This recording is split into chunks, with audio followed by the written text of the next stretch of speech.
Hey, big guy, you look like an intelligent person. But are you crapping out at the COVID casino? Are you strolling around the tables looking at all the big winners and looking at yourself and saying, I want to be a player with a room to myself in the high roller suite?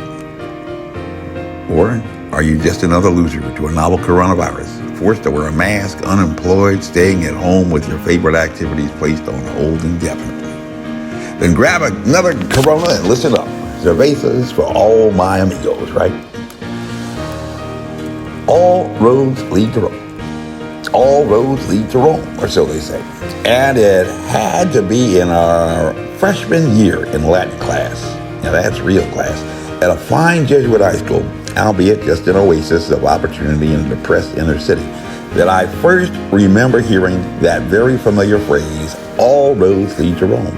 And it was not until about a decade later on a land navigation course, joining the infantrymen who require the lowest scores to enter the military service, that over 3/4 of Americans are not even qualified to begin.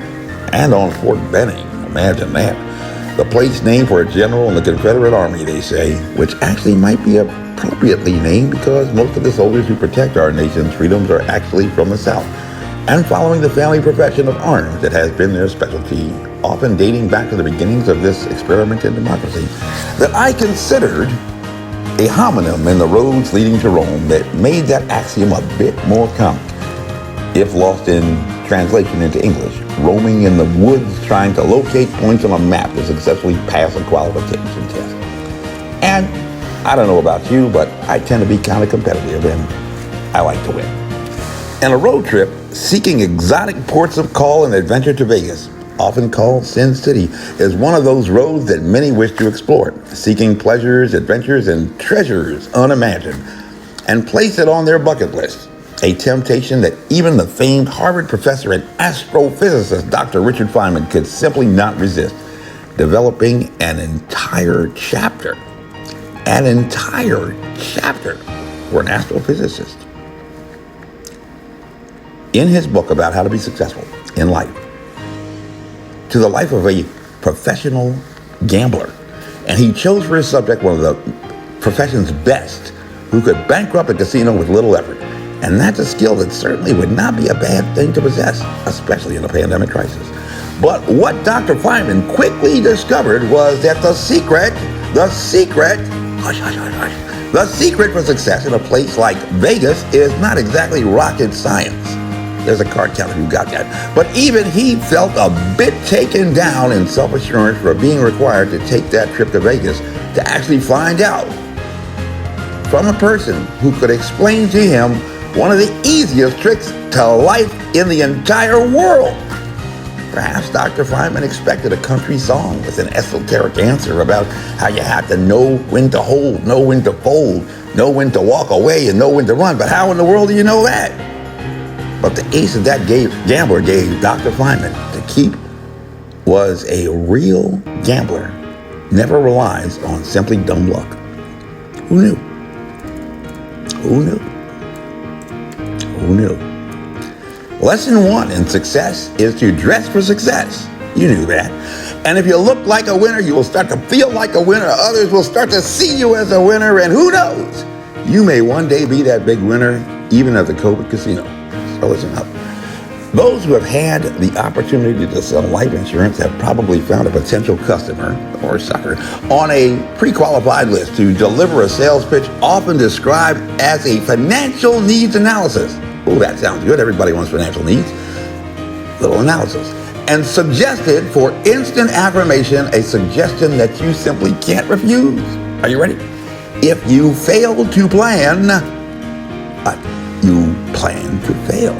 And the common sense logic in that appeal will, to a mathematically calculated certainty, motivate the customer or sucker to ease on down the road and say yes, and on their way to being a paying client. And Joe Biden, campaigning with a message of relying upon the science of pandemic, encouraged progressive voters to make a plan. Make a plan. But at least one discount franchise often said that an educated consumer is our best customer. So let's try our luck as a gambler in Vegas with that sure to win plan. So one day we could be COVID casino winner at the high roller table. According to the tourism office in the tropical oasis in a desert paradise, well over 40 million tourists per year make that trip to Vegas. And even in a pandemic election year, where voters broke records, Vegas actually topped out with an amazing $24.54 billion in socially distanced gambling revenue. Who got that? Socially distanced from your wallet. Probably those were one-armed bandits or at least 6 feet apart. I don't know. And who cares about fomite or surface infection if you may hit that lucky jackpot. And if you have noticed the lockdowns and openings and returns to lockdown, you may be thinking a little bit about that guy at the penny slots who believes it will be the next coin that will make the coins begin falling on the floor. Good luck with that. So since gambling is a game of chance, for a second, forget about what you thought you knew about science. Throw that out. And let's hit the COVID casino like the high rollers rather than relying upon dumb luck or what we thought we knew. If you attended college, how many people attended college and studied even social sciences, you had to take at least one introductory course in probability and statistics before even diving into regression analysis. And gambling is nothing but probability statistics.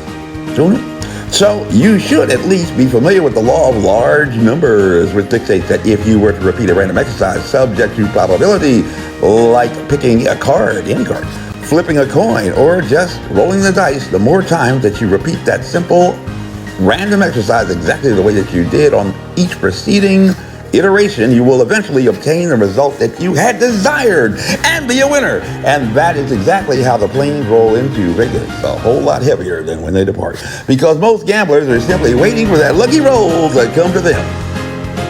So how do you change that scenario to make your own luck at the COVID casino? Keep listening. Now put on your scientist hat.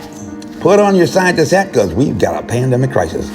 And for starters, even a scientist, like an epidemiologist or virologist, might want to pick up a scientific book to learn about viruses. Just a little bit. Does that kind of make sense? Viruses, learn about viruses. And if you did that and remembered the law of large numbers, prerequisite course, you may have discovered that despite millions of years, and despite being the most abundant biological particles in the world, large numbers, before COVID-19, there were only a total of 219 viruses known to be harmful to man. Large numbers, 219, how could that be? Just back in June, scientists at the Scripps Research Center had located a totally new and potentially more infectious strain in Europe, which just at the beginning of the year found its way all the way to Colorado and now is beginning to spread across the United States, bringing despair and confusion and fear. What's up with that? When the New York Times back in April reported a story about the infection case that baffled even the scientists regarding the first laboratory-confirmed case to arrive in America, landing in Seattle, Washington, a traveler to Wuhan had somehow failed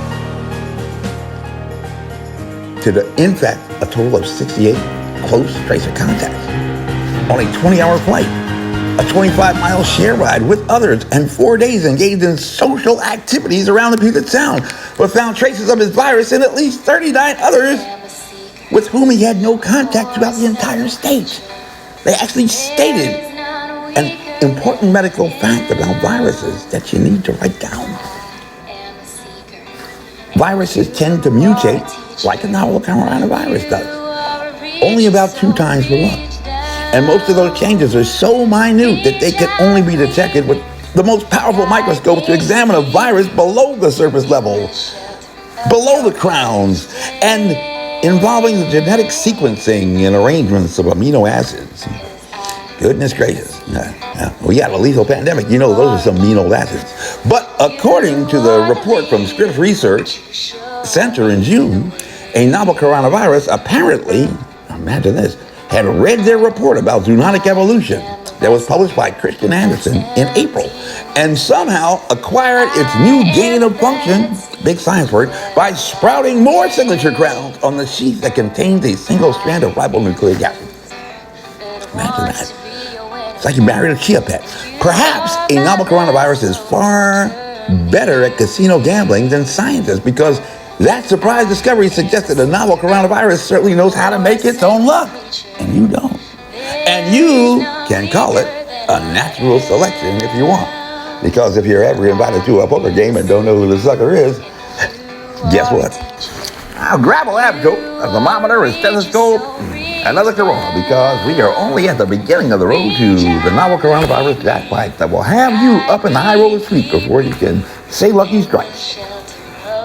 Are you ready? Are you set? Let's go. Scientists have what they call a scientific method that has been tested for years and years and years and years and years, hundreds of years. And it is a systematic approach to observing novel phenomena. That's a scientist word for mysterious stuff. And through rigorous examination, collection of evidence, employing time-tested and validated protocols and procedures, they're actually able to figure out a lot of stuff through analysis, kind of like Sherlock Holmes stuff. They can see stuff that others can't because they know how to examine it like a scientist. Remember Galileo, who grabbed a telescope and found rings around Saturn? Even the folks at the Vatican said, there are no rings around Saturn, Galileo. And Galileo said, but you just need to take a look at this telescope. And do you know what they did? They refused and hauled him off to the Inquisition to consider the science of coercive interrogation. And as a scientist, Galileo knew the science of that. I figure he calculated that he'd have no better luck than picking a fight with a security guard who got angry about a gambler breaking too many casinos. My name is Major Mike Webb, and by God, I am running for governor of Virginia. I ask every Christian, every conservative, every Republican, every Democrat, every liberal, every conservative, and every Virginian and American true to like the motto of the imagery. Follow me and we shall overcome. Honest. And y'all come back now. Yeah. This advertisement was authorized by Mike Webb.